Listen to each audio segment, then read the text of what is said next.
Halo pecinta anime, kali ini saya akan membahas anime Kimetsu no Yaiba season kedua. Secara garis besar, season kedua kali ini akan mengangkat cerita pemburuan iblis di distrik hiburan.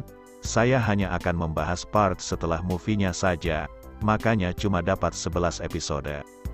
Bagi yang belum nonton season pertama dan movie-nya, akan saya taruh linknya di bawah. Cerita pun dimulai dengan berita kematiannya Rengoku, yang tersebar ke seluruh pemburu iblis dan para pilar. Sulit bagi para pilar untuk mempercayai itu. Namun memang itulah yang terjadi. Oyakata sebagai pemimpin para pilar dan pemburu iblis tetap tenang. Rengoku adalah seseorang yang sangat luar biasa, dan telah bekerja keras. Karena pengorbanannya, seluruh penumpang kereta api bisa selamat dari serangan iblis. Oyakata juga mengatakan bahwa Rengoku tidak akan kesepian, karena sebentar lagi dia akan menyusul kematian Rengoku. Adegan berganti memperlihatkan seorang anak kecil yang sedang membaca sebuah buku. Namun identitas sebenarnya dari anak itu adalah Muzan, si Raja Iblis. Akaza pun memberi laporan ke Muzan. Muzan bertanya kepada Akaza, apakah Akaza berhasil menemukan sebuah bunga yang bernama bunga lili laba-laba biru. Akaza mengatakan bahwa dirinya tidak dapat menemukannya. Demi menghibur Muzan, Akaza mengatakan bahwa dirinya telah berhasil membunuh seorang pilar. Bukannya senang, Muzan malah tambah marah. Ia mengatakan bahwa membunuh seorang pilar adalah hal yang wajar, dan itu hanyalah prestasi yang sangat kecil. Muzan melukai Akaza hanya dengan serangan kecilnya. Akaza kemudian pergi atas suruhan Muzan. Akaza pun kemudian melampiaskan kekesalannya kepada pedang Tanjiro yang kebetulan pedangnya masih dibawa oleh Akaza. Setelah pertarungan, Tanjiro dan yang lainnya dibawa ke kediaman Shinobu untuk mendapatkan perawatan. Zenitsu yang khawatir pada kondisi fisik dan mentalnya Tanjiro, ia pun berniat untuk menjenguknya, akan tetapi Tanjiro tidak ada di kamarnya. Ternyata Tanjiro berjalan menuju rumahnya Rengoku untuk menyampaikan pesan terakhirnya Rengoku sang pilar api. Tanjiro yang berada di depan rumah Rengoku, ia melihat seorang anak laki-laki yang sangat mirip dengan Rengoku. Anak itu adalah adiknya Rengoku, yang bernama Shinjuro. Ia adalah anak yang baik dan berhati lembut. Ia menanyakan mengenai keadaan Tanjiro, yang masih terlihat sangat lemah.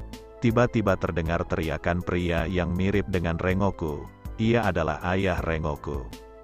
Ayah Rengoku terus-terusan berpikiran negatif mengenai kedatangan Tanjiro. Dia menganggap bahwa Tanjiro hanya akan menjelek-jelekan keluarganya. Ayah Rengoku juga selalu mengatakan hal buruk mengenai Rengoku yang telah meninggal itu.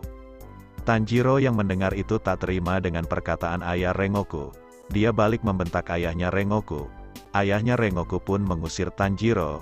Saat Tanjiro mencoba menjelaskan siapa dirinya, ayah Rengoku langsung kaget setelah melihat anting yang digunakan oleh Tanjiro.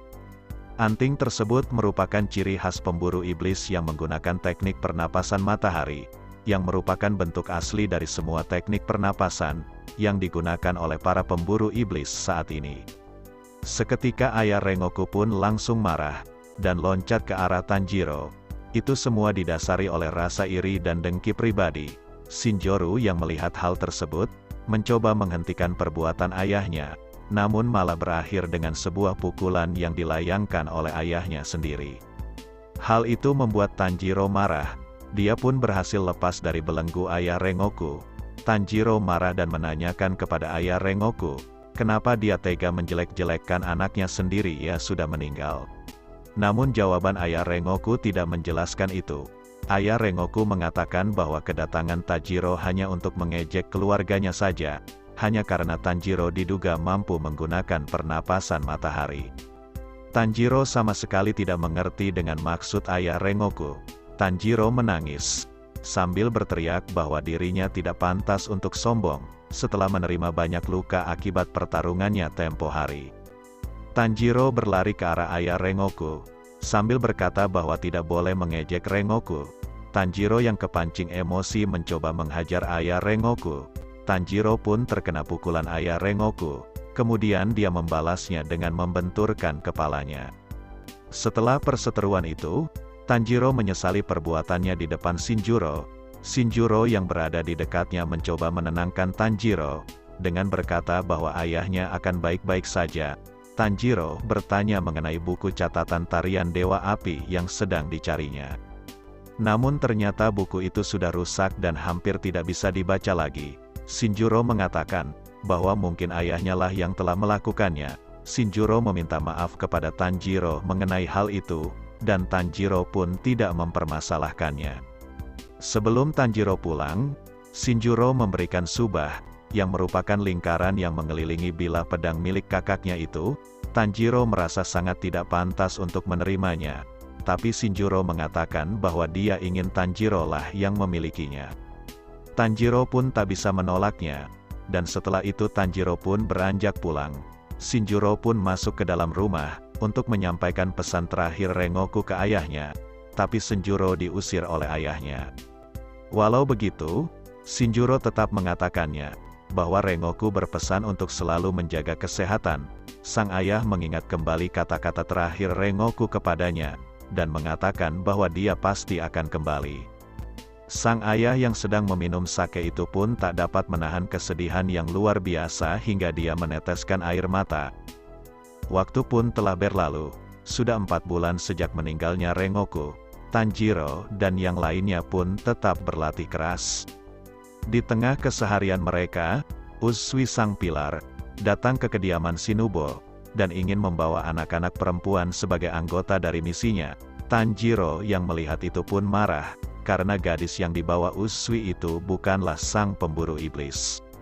Mereka menawarkan diri mereka sebagai mata-mata, dan mereka pun berdandan layaknya wanita, agar bisa masuk ke distrik hiburan. Mereka pun akhirnya sampai di distrik hiburan. Misi pertama mereka adalah mengumpulkan informasi tentang keberadaan iblis di tempat itu, dan menemukan istri Uzui yang berjumlah 3 orang, yang telah duluan masuk sebagai mata-mata, tetapi tidak ada kabar dari mereka. Mereka bertiga diarahkan ke rumah bordil, yang telah dicurigai Uzui dan ketiga istrinya sebagai tempat persembunyian iblis. Ternyata kecurigaan Uzui dan para istrinya itu pun benar. Iblis itu berada di rumah bordil, tempat Inosuke bertugas menjadi banci, dan ternyata iblis itu telah mengetahui bahwa Makio istri Uzui adalah mata-mata. Inosuke pun menyadari itu. Namun udah terlambat, Makio dan iblis itu udah nggak ada lagi di tempatnya. Beralih ke tempat lain, Zenitsu yang melihat seorang gadis kecil, yang menangis sambil meringis kesakitan. Zenitsu pun menghibur gadis itu. Tiba-tiba Zenitsu merasakan aura iblis yang sangat kuat. Dia sadar bahwa perempuan yang ada di belakangnya adalah iblis yang punya kedudukan tinggi. Perempuan itu pun menjewer telinganya sampai berdarah. Zenitsu yang melihat itu pun tidak bisa tinggal diam. Ia lalu mencengkeram tangan perempuan itu, dan memaksanya untuk melepaskannya. Dengan mudahnya, perempuan itu pun lantas menabok Zenitsu hingga terpental jauh. Dan akhirnya diketahuilah, bahwa identitas perempuan itu adalah iblis rembulan atas nomor 6, yang bernama Daki. Setelah kejadian itu, Zenitsu yang menyamar pun ditangkap iblis itu dan menghilang. Sementara itu, Tanjiro mendapat informasi dari orang yang bernama Koenatsu, bahwa Suma istri dari Uzui, sempat kabur dari rumah bordir. Keesokan harinya, mereka membahas kemunculan iblis yang telah mereka sadari. Uzui merasa bertanggung jawab atas hilangnya Zenitsu, dan memerintahkan Tanjiro dan Inosuke untuk pulang saja, tapi mereka tidak mau, dan masih ingin berusaha untuk mengumpulkan informasi mengenai iblis perempuan yang menculik Zenitsu itu.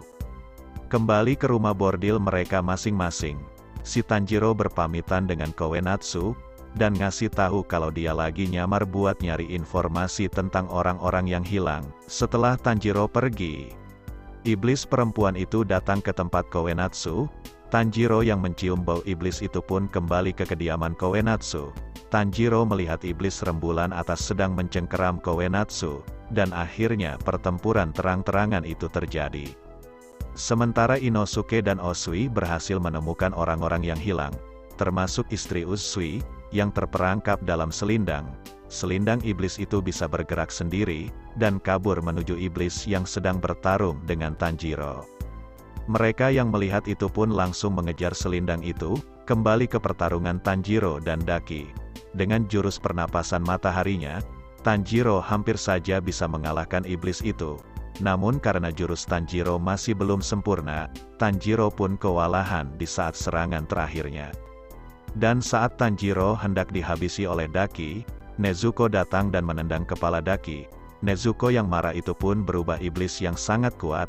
Daki dibuat tidak berkutik oleh Nezuko. Di saat Nezuko mulai hilang kendali, Tanjiro pun menahan Nezuko untuk menyadarkannya. Pada saat itu juga Uzui datang dan memenggal kepala Daki. Tetapi Daki tidak mati. Uzui pun berusaha membaca situasi. Kenapa Daki belum mati walau kepalanya telah dipenggal? Ternyata benar saja, ada satu lagi iblis yang bersembunyi dalam bayangan Daki. Dia adalah Gyotaro, iblis rembulan atas nomor 6, alias kakaknya Daki. Bisa dibilang mereka adalah satu kesatuan. Uzui pun menyerang Gyotaro. Saat pertarungan, Uzui terkena racunnya Gyotaro. Namun Uzui masih bisa bertarung. Inosuke dan Zenitsu melawan Daki, sedangkan Uzui dan Tanjiro melawan Gyotaro. Tujuan mereka adalah mengalahkannya secara bersamaan, agar mereka tidak bisa sembuh lagi. Istri Uzui pun datang membantu, dengan melancarkan kunai yang sudah dilumuri cairan bunga puji, yang merupakan kelemahan para iblis. Gyotaro pun terkena kunai. Untuk sementara waktu, Gyotaro kehilangan kemampuan regenerasinya. Hal tersebut dimanfaatkan oleh Uzui dan Tanjiro untuk menebas leher Gyotaro. Namun ternyata pengaruh bunga Fuji itu hanya berlangsung sebentar saja pada Gyotaro. Gyotaro pun mengincar istri Uzui yang telah membuatnya lumpuh sesaat. Tapi Tanjiro berhasil menyelamatkannya, dan membuat Gyotaro lengah. Saat itulah Uzui melancarkan serangan untuk memenggal leher Gyotaro. Tapi Gyotaro berhasil menangkis serangan gabungan dari Tanjiro dan juga Uzui, dan membuat mereka terpisah. Sekarang Uzui bertarung dengan Gyotaro 1 lawan 1, dan mereka bertiga melawan Daki. Dengan penuh perjuangan, mereka pun berhasil memenggal kepala Daki, dan Inosuke pun membawa kepala Daki menjauh dari tubuhnya Daki. Dalam pelarian Inosuke, ia ditusuk oleh Gyotaro yang telah membuat lumpuh Uzui. Keadaan mereka sekarang sudah berada di ujung tanduk, dan keadaan di sekitar juga kacau balau.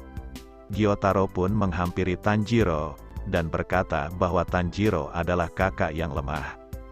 Gyotaro menawarkan kepada Tanjiro untuk menjadi iblis, yang sudah pasti Tanjiro tidak mau. Tanjiro pun mengambil kunai milik istri Uzui tadi, dan menusukkannya ke Gyotaro, dan Tanjiro berusaha untuk memenggal kepala Gyotaro, namun serangan Tanjiro terlalu lemah. Saat itu Uzui datang, dengan keadaan satu tangannya yang sudah putus. Zenitsu dan Inosuke, yang merasa sudah diberi peluang emas oleh Tanjiro dan Uzui, ikut menyerang Daki, sedangkan Tanjiro terkena sabit milik Gyotaro di bawah dagunya. Tubuh Tanjiro yang sudah melampaui batas itu mengalami perubahan. Singkat cerita, dengan kekuatan full powernya, mereka berhasil menebas kepala iblis itu secara bersamaan. Namun ternyata itu bukanlah akhir. Sebelum iblis kakak beradik itu mati, mereka melancarkan serangan terakhir mereka, dan membuat ledakan yang sangat besar. Nezuko dengan wujud iblisnya, menggunakan teknik darah iblis, untuk menetralisir serangan itu. Ternyata teknik darah Nezuko dapat menyembuhkan mereka. Pertama menyembuhkan Tanjiro, lalu menyembuhkan racun yang menyebar di dada Inosuke, lalu menyembuhkan racun yang menyebar di tubuh Uzui. Setelah keadaan tenang, Tanjiro mengambil darah Daki dan Gyotaro, untuk uji coba oleh Tamayo, mengembalikan Nezuko menjadi manusia. Setelah itu Tanjiro melihat Daki dan Gyotaro saling bertengkar, walau diri mereka sedikit demi sedikit menghilang. Tanjiro pun menenangkan mereka. Dan di sini diceritakan kilas balik kisah Gyotaro dan Daki yang masih menjadi manusia, yang mana mereka adalah kakak beradik yang sangat miskin. Gyotaro selalu dicaci karena kejelekannya. Ia begitu kuat, dan ia bekerja sebagai penagih hutang, sedangkan Daki bekerja sebagai pelayan di tempat hiburan. Suatu ketika, Daki menusuk mata pelanggannya, dan Daki mendapat hukuman dengan dibakar hidup-hidup. Gyotaro membunuh pelanggan yang membakar adiknya. Dia pun membawa adiknya yang masih bernapas. Untuk meminta pertolongan, seorang iblis pun muncul di hadapan mereka.